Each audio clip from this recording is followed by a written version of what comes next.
This is Chip Maxwell, and you're listening to the Retire Smart podcast with David Brooks. As a 65-year-old who plans to work till 70 and has health insurance through my job, should I stick with my current plan or make the switch to Medicare? What is a good strategy to support our kids when they need help while also ensuring we don't drain our nest egg? And what's David's take on the recent NBC poll on priorities for Gen Z? David Brooks has answers to these questions in today's Q&A episode. Into the Q&A we go, David. The first question is about Medicare versus an employer plan. I turned 65 this year, and I am still working. I'll probably work until I'm 70. What is the rule about Medicare? I think I can utilize it even if I'm still working, but I really don't need it until I retire because I have health insurance through my job. Should I stay with my current plan or switch to Medicare? So typically you're going to be pushed onto Medicare by your employer, at least for what's called Part A, right? So the health insurance Part A, which is only for hospitalization, will kick in when you're 65. You already paid for it, okay? And so that will become your primary insurance, and then the health insurance you have through work would be the secondary to that for things that potentially they didn't cover when it comes to hospitalization. But all your outpatient stuff, your doctor's visits, screenings, tests, all that would still be covered by your health insurance from your employer if you keep it. But here's the thing, Chip, you may not want to keep it because most group health insurance has pretty high out-of-pocket expenditures today relative to Medicare. So, and you're paying most likely through payroll deduction for some portion of the premium. Most large employers pay about 75 to 80% of the freight for the employee. Smaller employers, it's more 50-50. So depending on what you're paying per paycheck out of pocket, we'd want to calculate, let's say you're paying $150 a paycheck, 2 paychecks a month, you're paying $300 a month to have the healthcare plan you have at work. Well, did you know that a 65-year-old in Nebraska for less than $125 when they turn 65 could buy a supplemental policy called a Medigap or a Medicare supplemental policy, Plan G, the best plan you can buy, that will cover 100% of the out-of-pocket for Part A, except for a couple $100 deductible to start the year. So you would not have out-of-pocket exposure and you would not have co-pays. It would cover most of those things. Now, you would still need a Part D plan, which is a drug card, depending on what prescription drugs you take. But often when we run this analysis, something we do for you, you're better off walking away from the group plan at work and going on to full-blown Medicare. Now, it's not 100% the answer, but that's typically the case. And by the way, your employer will like this. They will incentivize you to do it because you're going to save the employer some cash. So sometimes you're going to go to the employer and say, hey, look, if I still want to work for another 5 years, but if I don't take your health care plan, right, could you give me a raise? Right? I'm just saying it's such a realistic discussion. So great question, but it's very important you get competent advice before you make a decision. In other words, don't just Google this. Sit down with a professional. We've got a specialist here that we can set up a phone or Zoom call with you if you'd like, just to get those questions answered, or you can seek somebody out in the community, but make sure they're licensed and experienced with these matters. This reminds me, we just had one of our ABCs of Medicare classes, and we'll have another one this fall during the open enrollment period. Yeah, we typically do it two or three times during the open enrollment period, September through like November. Please, I would highly recommend you go to that. All right, next question, David. Helping adult children.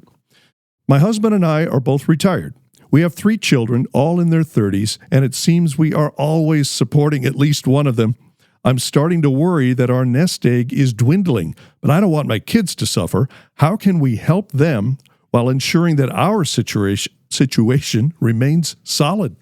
Sadly, I have a lot of experience in this area. Well, I noticed you started reacting even as I read the question. Now, my boys are in their 20s. I have 2 boys in their 20s. My wife and I have a little experience in this area as well. Who both still get some form of financial assistance from mom and dad. Now, I was a little rougher around the edges on this in the beginning of the outset. I'm like, because I kind of, left the house at 17 and kind of never looked back, right? And, I see you as a tough love father. But I've realized, too, the economics of the folks in their 20s and 30s today are a little bit more challenging when you add in the average wage they earn to the average cost they have to spend for things like housing insurance, auto insurance, or automobiles. Now, I don't have a lot of sympathy to go out and get a $900 car payment or something, right? But if they're just driving a reasonable vehicle and having to pay for that and finance it, if they've now got some form of debt load from their education experience, and of course the cost of these insurances have gone through the roof, and then housing. Right now, housing is almost 4 times more expensive relative to their wage as it was for someone that walked out of college in 1985. So they are at a disadvantage in our current economic environment. So once I kind of looked at it from that, I subsidize them. But I have a simple rule. You got to move the ball forward. If you want me to keep throwing the ball down the field, you got to keep running forward. I'm not gonna just placate you where you status quo. Well, so if they make positive moves, I'm willing to help them. We must have clients who are in this same situation who are trying to help their we children. do, and we so coach them. What's the answer? What is it? Is it all part of having a written plan? So it's planned out and thought out ahead of time? Well, so what we don't want to get back to the question is we don't want you to run out of money. No one's going to lend you money for retirement. Right. Your kids have ways to borrow money for education, for housing, for cars. If they're upstanding members of society and have reasonable credit scores. There's a lot of ways. Now, you don't want them to overburden themselves, so you should work with a competent financial planner. If you're not working with our team, work with whoever you're working with, and just make sure you're okay for the assistance that you're going to give it.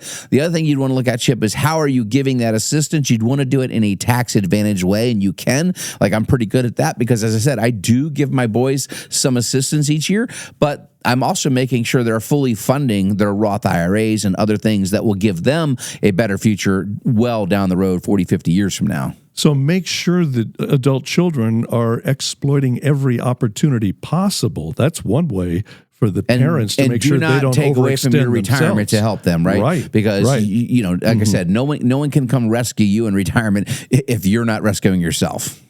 Next question, David. Long-term care. I'm 58 and my husband is 60.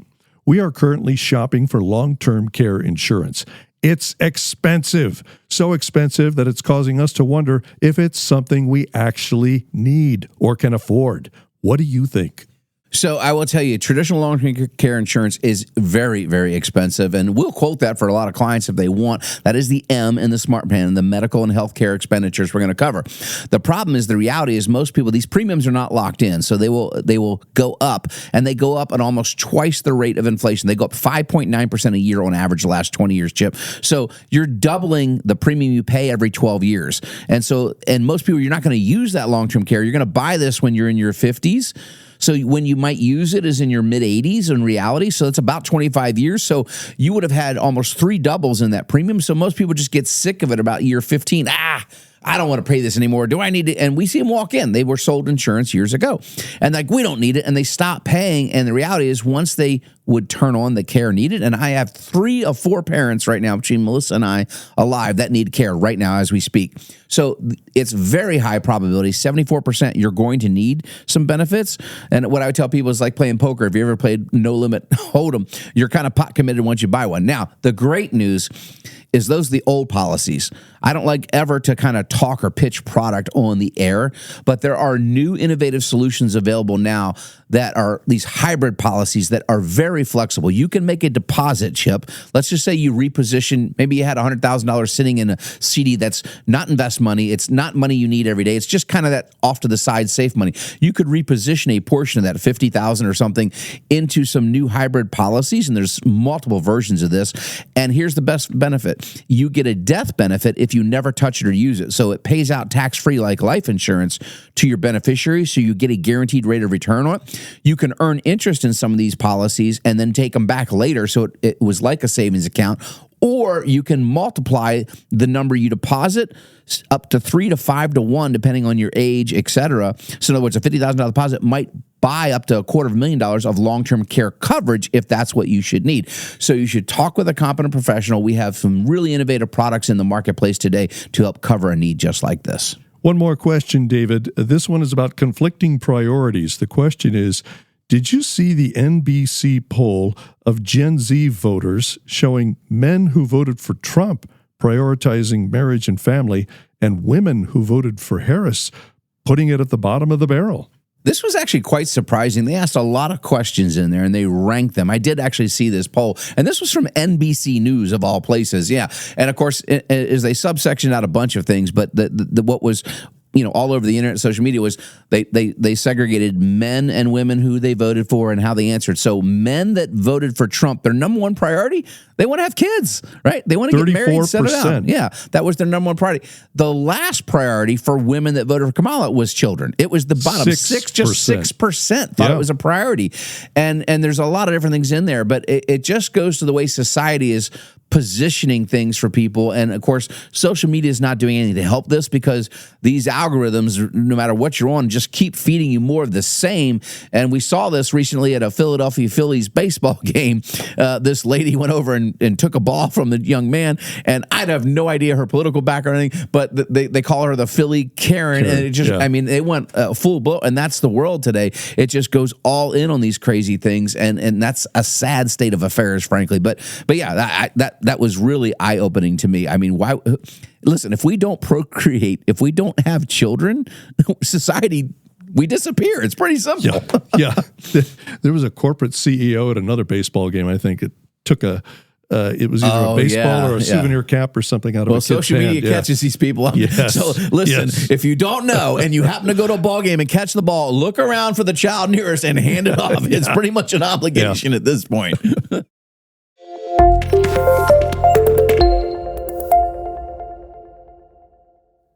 Thank you for listening to the Retire Smart podcast with David Brooks.